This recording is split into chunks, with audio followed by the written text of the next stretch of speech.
Good afternoon, YouTube. Taylor the Tamaskan here with you today. We're just going to be doing a winter hike today.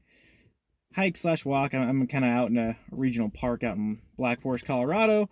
It's not going to be anything too crazy, but we've gotten about a foot of snow, give or take, in the past few hours, so I had to get the dog out, though. Her absolute favorite thing in the whole world is coming out in the snow. So, yeah, I was going to talk a little bit about hiking with your dog in the snow. Well, I figured why not? It seemed like a good opportunity. She's ecstatic, and yeah, we're going to have some fun. We looks like we're the only people here today. It doesn't surprise me with all the snow, so we're going to probably have her off the leash, and we'll talk about some things that you should definitely have for hiking. So kind of my first thing for hiking in the snow with your dog is taking care of number one, which is you. I highly recommend if you're in a state with lots of snow and ice and you're going to be hiking on trails with your dog, a pair of these are Yak Trax chain based. They go around your boot, provide quite a bit of extra traction, so I'm going to be using these today. These are brand new, of course, they look new. I'd been doing a lot of winter hiking and hadn't been doing that, and I've fallen so many times that these, it's just necessary. Just pay the 20 or 30 bucks for them and don't complain.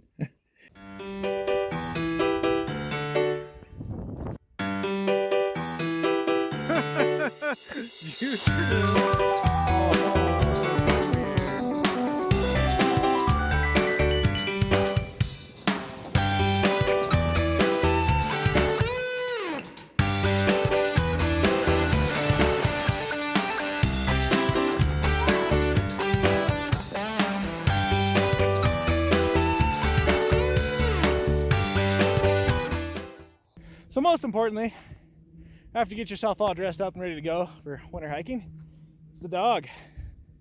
What do they really need? I suppose it depends on the breed. As far as a winter breed like a Husky, Malamute, or Tamaskan, yeah, I'm going to go out on a limb here and say they don't need any sort of jacket. But you do want to make sure things like their paws and stuff are taken care of. Now, you'll notice some of my shots I'll do here of Taylor playing around.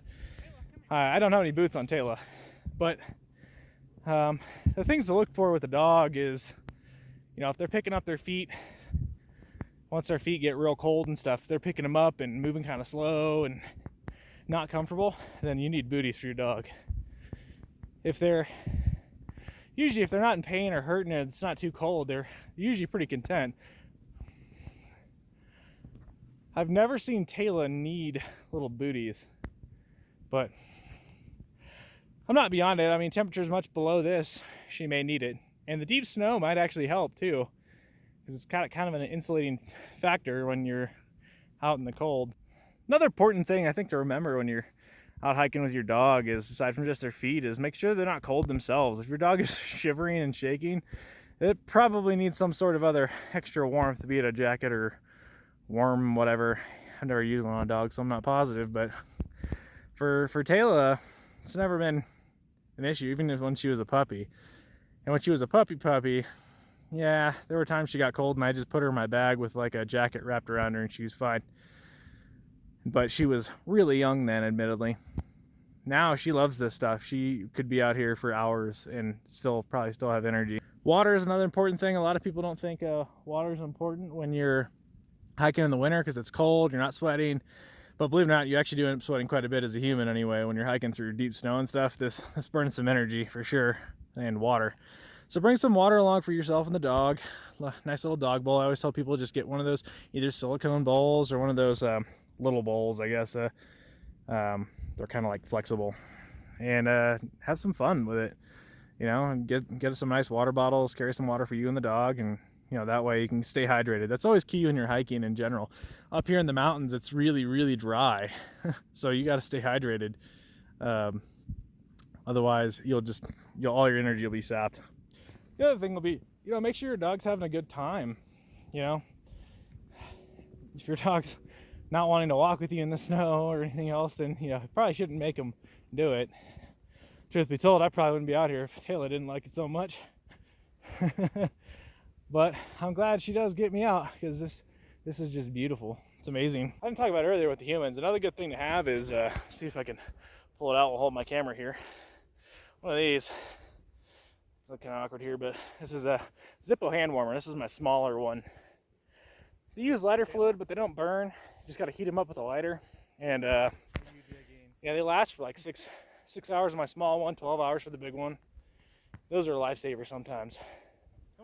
I'm exerting a lot of energy right now because this is all uphill. But if I wasn't, it'd probably be nice. And you can just get it started and not worry about it and keep your hands warm. It's another good hiking thing to take with you. Taylor! Come here, puppy. Good girl. Good girl. Boy, I don't get better than this for you. For those of you who don't know, in Black Forest a few years ago, there was a real bad fire, and I'm standing right in the main burn scar. A lot of people lost their houses and stuff out here, and they've rebuilt since. But still, to see all the destruction, burnt and dead trees, it's just amazing, because I used to hike all this when I was a kid, and this was all full of trees. I do miss it, but I'm glad it's still, hikeable, and not as many people come out because it is gone. A lot of it's burned, but still kind of sombering. So what's it like hiking with a Tamaskan, or snow hiking with a Tamaskan? Well, I have Taylor off the leash right now, and she's doing pretty good. She's really hyper excited, so whether she'll completely listen to me or not, it's kind of a question, but there's nobody else in the parking lot. Yeah, that's not a guarantee I won't see anybody, but most of the people that come out here are pretty dog friendly. So not too worried, but it's always a kind of try at your own risk thing to hike with a dog off the leash. So I've been working on it with Taylor for some time. And the prey drive is wicked with this one. She just wants to hunt. That's her favorite thing in the whole world. See, look at her going after that bird. It's even more heightened right now with the snow. So nothing I can do but let her have a little bit of fun. It's best to let dogs have fun in kind of a safer environment like this. I try to do my best of that. But otherwise, she always comes back to me. She doesn't go far. That's probably about the farthest she goes before she comes back to me, which is great. So very pack mentality, but she got to stay with her human. Otherwise, hiking with a Tamaskan in general is very fun. Teaching them to be your partner is the #1 key, and that's true of any dog, is to teach them trail etiquette, I guess, if you will. I call it trail training. The wait, stop is very important. So when you are hooked up to a leash with your dog, you don't get drugged down on your face. It's even worse in the snow, because then you're cold, wet, and mad at your dog. So, and we worked on that with Taylor as a puppy quite a bit, and she got it. She's pretty much perfect now. I had her out at Castlewood Canyon 2 weeks ago. Pretty icy, snowy. Didn't have my traction for my boots quite yet, and had to be on the leash. Lots of people there. She did amazing. I told her to wait, she waited. I told her to go slow, she did. And teaching her to do that was a painful process at first, admittedly. I won't lie. There were more than a few times I got drugged and tumbled with the dog, and it takes patience. The key with hiking with a dog is to really have patience. Don't get mad at them. That's always #1. They make a mistake, you let them know. You can give them a stern no, and don't give them a treat, of course. But then, reward good behavior. That's really how to train a Tamaskan, especially. And she does amazing. Talk great things about this dog, and I'm biased, but good things are good things. Taylor, come here, girl. Good girl. Good girl. Aren't you just the happiest puppy? Do you want a treat? Do you want a treat? Sure, I got one in here somewhere. Good girl. Your face. All right. You ready? Keep moving. All right, let's go.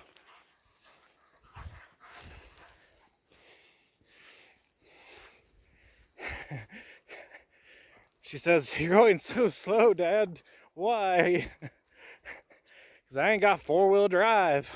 Another good thing is, when you're traveling with your dog in the car, and it's, kind of a winter hike thing, there's always the possibility you get blizzarded in or get stuck on the road or there's an accident, whatever. Life happens. Keep some dog food in your car. For all you raw folks, there's freeze-dried raw food out there. It's supposed to be pretty good. And for all you regular foods, just keep like a day's or 2 days maybe worth of dog food. I know for me, 4 cups of dog food with Taylor is it's not a small amount of food, but it's not terrible either, I guess. But yeah, it's a good habit to have. Just that way you guys have food and water in the car. So water, like I said earlier, keep some water with you. So as we kind of come to an end here, I'm probably about a half mile from the truck, but it was a great day, and I highly recommend you guys try taking your dogs out. A little bit of training, some proper gear for your type of dog. You know, the human gear is probably the most important thing, because let's face it, humans are pretty weak. Dogs are amazing. And Taylor here still hasn't broke a sweat. By the time we finish, it'll be a little over, I want to say 3 miles we did. So I'm going to be pretty tired today. But we had fun, and I hope you guys get out there and have some fun too. Taylor the Tamaskan out. Hey Taylor, do you want another icicle? Do you want it? Oh, okay. That's cool.